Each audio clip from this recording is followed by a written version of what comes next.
Meus caros irmãos e irmãs, São Paulo nos diz que nós temos diante de Deus o intercessor Jesus Cristo, que se fazendo homem, conhece todas as dificuldades do homem, e assim intercede por nós diante de Deus, porque conhece a nossa fragilidade, conhece em cada um de nós as nossas misérias e as nossas dificuldades na vida.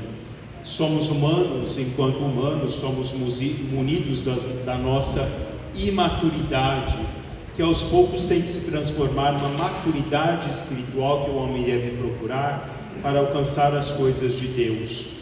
Santa Faustina, ela dizia assim: eu vejo em mim a minha alma semelhante a uma água transparente, no qual vejo todas as minhas misérias e também toda a graça de Deus.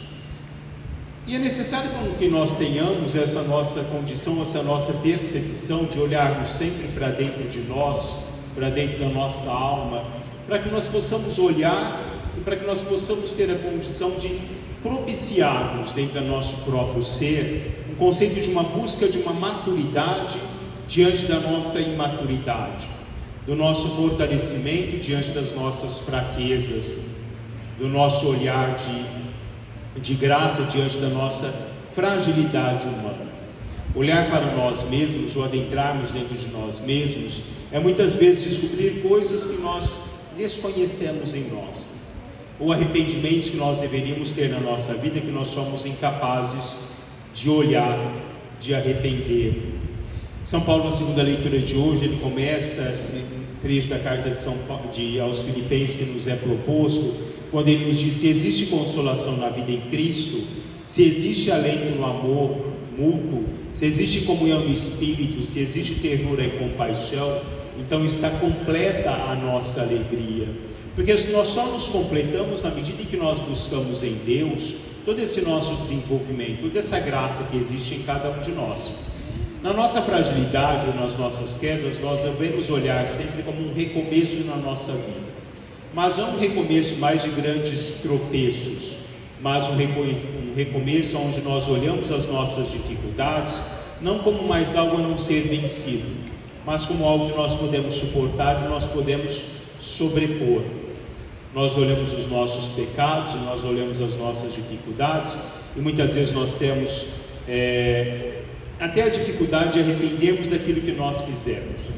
Fernando Pessoa dizia que cada um compreende aquilo que sente, e muitas vezes é olhar dentro do outro as dificuldades que o outro tem, do olhar e do arrepender-se dos seus atos errôneos. Muitas vezes é difícil nós termos uma compreensão do tempo do outro, porque cada um de nós somos munidos de um tempo diferenciado. Como a semana passada no Evangelho, onde Deus chamava cada um num tempo diferenciado, porque cada um de nós ouvimos Deus num tempo diferenciado.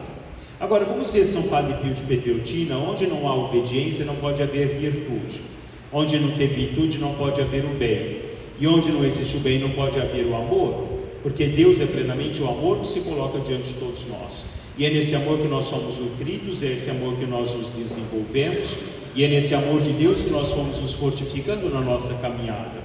Agora, Deus não pode agir onde não haja nele um homem que pense diretamente em Deus, né? Porque quando o nosso coração é voltado a outras coisas, quando o nosso coração é apegado em outras coisas, nós nunca poderemos nos apegar em Deus e nas coisas próprias que são de Deus, porque o distanciamento do homem desse olhar, dessa consequência dos nossos arrependimentos é muito grande.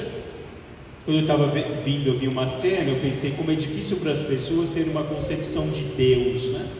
O quão distante nós estamos de uma presença de Deus enquanto humanidade, o quanto distante nós estamos de um reconhecimento do quanto nós estamos aos poucos nos deteriorando enquanto ser, enquanto comunidade, o ser humano que vai aos poucos deixando com que a sua própria alma vá entrando num processo não só de uma fragilidade, mas de uma deteriorização total do seu próprio ser, porque falta-nos olhar em cada um de nós, o olhar em nós para que nós possamos olhar e nos arrepender daquilo que muitas vezes nos destrói, muitas vezes que são consequências em cada um de nós, de um distanciamento de nós mesmos e distanciamento dos outros na nossa vida. Se as nossas ações, como dizia Locke, são intérpretes dos nossos pensamentos, nós devemos olhar de que forma nós temos pensado, ou de que forma nós temos caminhado. Agora, caminhar na nossa vida é necessário que quando nós caminhamos e caímos em nós tenhamos a condição do arrependimento dos nossos pecados.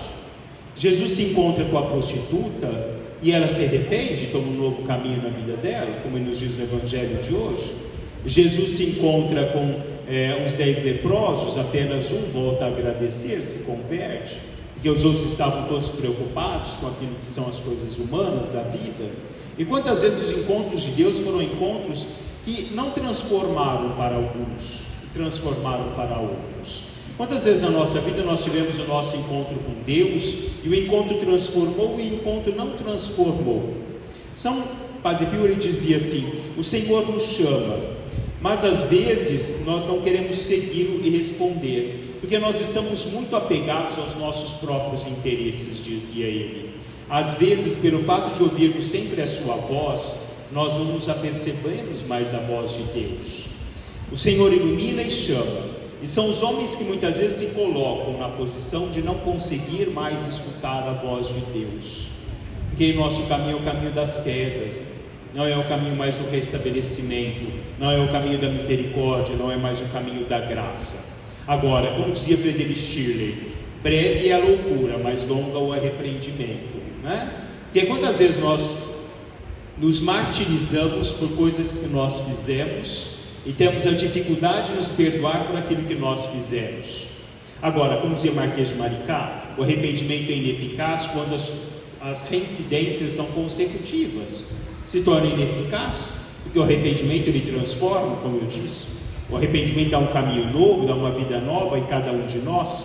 Se o homem está verdadeiramente arrependido, se conhece verdadeiramente e profundamente as suas culpas, ninguém o culpa mais do que ele mesmo, dizia Padre Antônio Vieira, porque nós nos sentimos essencialmente culpados por aquilo que nós fizemos. Agora, é interessante nós olharmos muitas vezes o mundo, e no conceito de François Chateaubriand diz, né? Para o mundo, muitas vezes nós temos que verter lágrimas e lágrimas de sangue para mostrarmos o quanto nós nos arrependemos. Mas para Deus basta apenas uma lágrima que caia dos nossos olhos. Porque para o mundo muitas vezes nós temos que mostrar e provar que nós somos arrependidos. Mas para Deus basta o nosso sentimento honesto diante dele, aberto diante dele. Por mais que o nosso pecado foi bom, eu me arrependo daquilo que eu fiz, dentro da loucura que eu me propiciei naquele momento, pela minha inconsequência, pela minha falta de maturidade, pela minha falta de consciência, daquilo que eu mesmo naquele momento causei para mim. Porque quando nós caímos nos nossos pecados, o arrependimento é nosso, mas a dor também é nossa. As consequências maiores, ou a consequência maior, deve ser em cada um de nós. O Padre Antônio Vieira dizia: assim como a obediência é o compêndio da união de todas as virtudes, a desobediência é o dispêndio e a destruição de todas as virtudes. E ele dizia: assim como a alquimia transforma tudo em ouro, a obediência por natureza transforma tudo em virtude. Porque à medida que nós somos levados a pensar antes de realizar, deixarmos com que Deus possa falar no nosso coração, voltarmos atrás e dizermos: não, esse não é o meu caminho, isso não é aquilo que eu sou nutrido, esse não sou eu. Porque muitas vezes diante dos nossos pecados nem somos nós nos perguntamos: mas fui eu quem fiz? Fui eu quem tive a capacidade de agir dessa forma para mim e diante de mim mesmo? Amando algo fora de Deus, como eu disse, o homem se torna incapaz de transformar-se. Mas amando a Deus, o homem é totalmente capaz de transformar-se. Como nos diz a primeira leitura de hoje, lá do profeta Ezequiel: a conduta do Senhor não é correta? Não, a vossa conduta que não é correta. E muitas vezes nós achamos também, dentro do nosso conceito de vida, que nós devemos, o Evangelho deve se adaptar a mim. Não eu me adapto à palavra de Deus, mas o Evangelho que deve adaptar-se àquilo que eu penso. Hoje nós vivemos um tempo em que o Evangelho deve se adaptar ao mundo, não ao mundo ao Evangelho. As coisas estão tão perdidas, né? E nós não sabemos mais o que é arrependimento. As pessoas se machucam, né? As pessoas se destroem, as pessoas se distanciam, mas elas não se arrependem daquilo, né? Porque elas acham que elas são únicas, né? Elas acham que elas vivem exclusivamente no mundo, dentro do conceito, para ela mesma, com ela mesma, e tudo voltado dentro de si mesmo. Quando nós pensamos nas coisas de Deus e quando nós pensamos no que Deus propicia a cada um de nós, né? É o momento que nós os vemos de uma forma muito cristalina em nós mesmos, né? Nós temos a condição de olhar quais são os nossos erros. É necessário nós nos perguntarmos, né? Quais são os meus erros? Quais são as minhas dificuldades? Quais são os meus arrependimentos? Agora, algo que a gente tem, finalizando, algo que a gente tem muito enraizado em nós, né?